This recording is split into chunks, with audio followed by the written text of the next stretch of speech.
Hi, everyone. I'm Steve Hui. I'm the CEO and founder of iFlyFlat. I'm here with my friend Lockie, and Hey this guys. is PointsTV for Wednesday, the 6th of October. Hey, Woohoo. Lockie.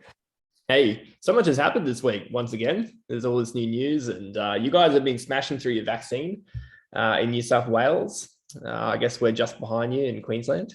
Yeah, quite amazing. Like they say, today or tomorrow, New South Wales is going to click over to 70% fully vaxxed and 90% first dose, which they are both milestones. That's awesome. Nice. You'll be able to go get your haircut, mate. That's what I'm wearing a hat today. So you may not see my hair ever again. Oh, that's so good.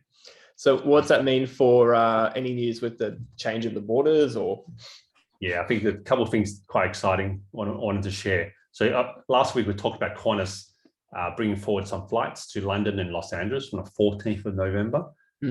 Obviously, the 14th of November date depends on a few other things as well, but they start to sell these flights. Awesome. What I found really interesting and what's always been what people have asked us is, what do we think about points? Or do you think it's still going to be as valuable in the future as in the past? And it's interesting that Qantas have said that these flights for the first week, they will be points planes. That means that frequent flyers can book any seat, and also every single seat is available as a classic reward redemption. Oh, that's amazing. Along with cash though. So in the past, points planes have only been point seats only. Yep. But these seats are available for points or cash. So this is totally explored, because if everyone's booked a seat with money, then there's not as many seats with points. Yep. But it means every single seat you can book with points, whereas normal flights, only some seats are points. That's going to be great. I think with all the points that people have stored up in Qantas, I think a large percentage of that plane will be point seats for sure. And look at all the seats behind you available. That's exactly why. So you have the whole plane. Yeah, that's awesome. So I think that's a good recognition by Qantas of the people who've got lots and lots of Qantas frequent flyer points accrued in the last 2 years. Recognition of how important the program is, and the fact that people who points are not just going to be treated second class. They are upfront, and I think this is a great example of where Qantas is thinking. That's awesome. And speaking of Qantas, you got it here. Yeah, Qantas and Emirates, they're actually extending their joint venture. Yeah, so when back in a while ago, they did the joint venture. That was big news already. This extension is good because it just keeps the value of Qantas points, especially because going to Europe and UAE, Emirates is pretty much the only airline that's committed to keep flying A380s, and they have the most of them. So that makes it easy for us to get seats and get on those planes. Yeah, that's awesome. Nice. So that's important. Hopefully they'll keep the pack going, because it means that you can get to, because I guess if going to Europe, Qantas only flies to London. If you want to go anywhere else in Europe, you don't want to fly into London and then fly out again. So you can use the Emirates partnership to pretty much go anywhere in Europe or the world. Yeah, always really handy with the Qantas points. Yeah, that's fantastic. So with all the news about borders opening up, I guess there is a little bit of a catch, a little bit of... It's not as smooth, because what ScoMo said today was that on Sunrise, that inbound travel won't be on the cards till next year. So inbound travellers, meaning non-Australian citizens, non-permanent residents, they will be the last to be allowed in. So sometime maybe early, mid, or even later next year. We're not quite sure yet. Yeah, so I think I really want to mention this, because when the Prime Minister last week talked about the opening of the borders, I think everyone was super excited, both thinking that the family can come over or the friends can come over and things like that. But what PM said was that Australian citizens and residents vaccinated, they're priority. Yep. And then next up will be skilled students, migrants and students. Yep. And then they'll get to international visitors after that.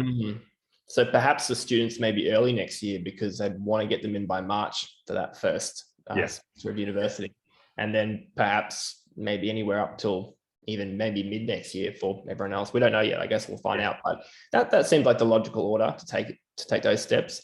And I guess this next month and up to Christmas will be a bit of a testing ground to see how this works and get the logistics and the systems up and running, and like a beta phase. And then if it works, we can try it with more people. This home quarantine model is the key.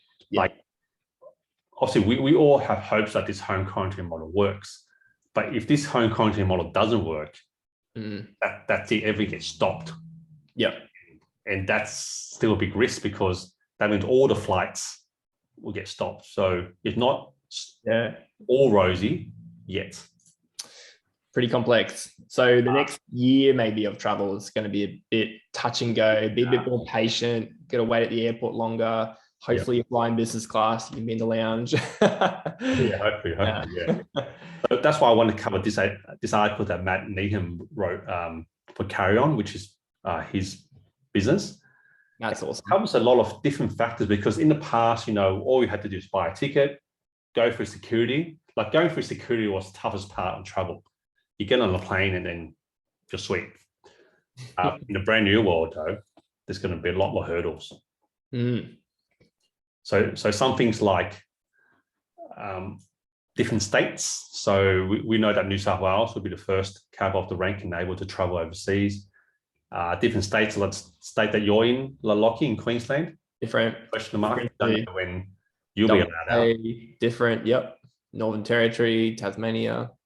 Yep. Obviously, a valid passport is important, but they're doing things like the vaccine certificate, which is trying technology right now. That you got to have, obviously the right vaccines. But of course, we got all those TGA ones because that's what's been administered in Australia. You got to have a negative COVID test. So basically, there's all these hurdles. To be done. Yeah. This thing I want to talk about, this negative COVID test, is because once the economy's opened up and people who are vaccinated, they can still catch COVID and pass it on. That means that even if you are vaccinated, you went to the pub for a drink with mates, you could catch COVID. And then 48 hours before departure, you could be positive. Right before your flight. That means you can't go. Yeah, no fun. I'm not sure if people have a think about this. Is like, maybe I guess my advice is, if this rule still applies, if you need to fly in 2 days' time, you probably shouldn't go out. Yep, stay at home a bit and by accident. Fine.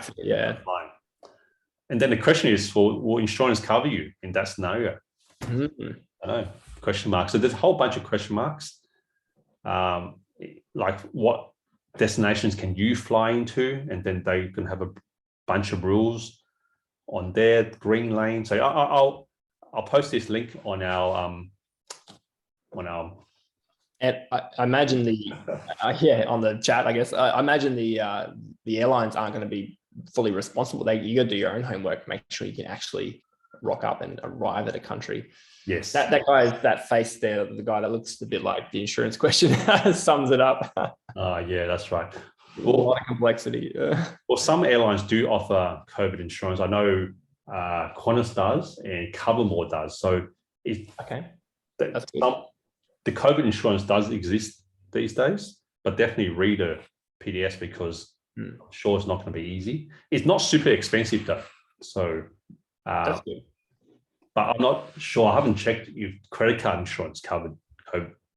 So we know a lot of people used to use the travel insurance from their credit card. Yeah, if it's not too expensive, it could just be that extra premium you get on top. You have your credit card plus you go out and get a cover more on top. I would definitely recommend people buy COVID insurance. And I think these COVID insurance policies are just to cover COVID. Not the whole policy, which means that you can use your existing policy for things like baggage, delays, and all that stuff. And then you get an extra COVID one. You can trigger just for that. In case you can't fly. Yes, there's all these rules. So please have a look. If you're thinking of flying, it's not as easy as before. And I would definitely say use a travel agent, because it's not walk in the park. Yeah, definitely. Yep. Travel agents are the key. Don't do it alone. Don't try and figure all this. Just reading this article will take you a while, but actually trying to plan a trip, or That's right. Yeah. you want to go with The benefit of travel agents is they are doing all this again and again. So you got the benefit of the up-to-date knowledge, the practical application. Yeah. Because a lot of this stuff is theory, but travel agents know what it actually happens in practice versus what actually happens. And put it into a plan and make sure it's actioned. Yeah. That's awesome. What's the tip of the week? Tip of the week. Well, it's all about points, right? So number one, you should check your points balance, because most people just let their points languish. So check your frequent flyer points balances, Qantas, Virgin, Singapore, Emirates, Cathay, American Airlines, whatever points you've got. Check them. Check your credit card points like Amex, ANZ, Citibank, whichever points you've got. Check them. So therefore you know how many points you've got. But check for you, your spouse, and your family, because it's not just you got points everywhere, right? Yep. We've all got that one auntie that lets the Qantas points expire. So check in on your family and friends. They could have transferred the points to you rather than expire. Yeah, no, that's a good tip. That's a good tip. Don't assume that all your points are being extended. So some have extended. So like, for example, my Hilton points have extended, but not every single hotel and airline has extended. So I wouldn't rely on the fact that just because you can fly, they've been extended, because especially if you're holding points from the international airline, some of those countries have been flying for a year. Oh, right. Gotcha. Especially in Australia, they might not even think of you. Yep. No, that makes sense. That's the tip of the week. Good tip. Don't let your points expire. Oh, awesome. Yeah, so that's all, folks. Well, thanks for watching, and that was great. Really informative. Thanks, Steve. Yeah, cool, man. Thanks, Lockie. Catch you next week. See you guys next week. Okay. Bye. See ya.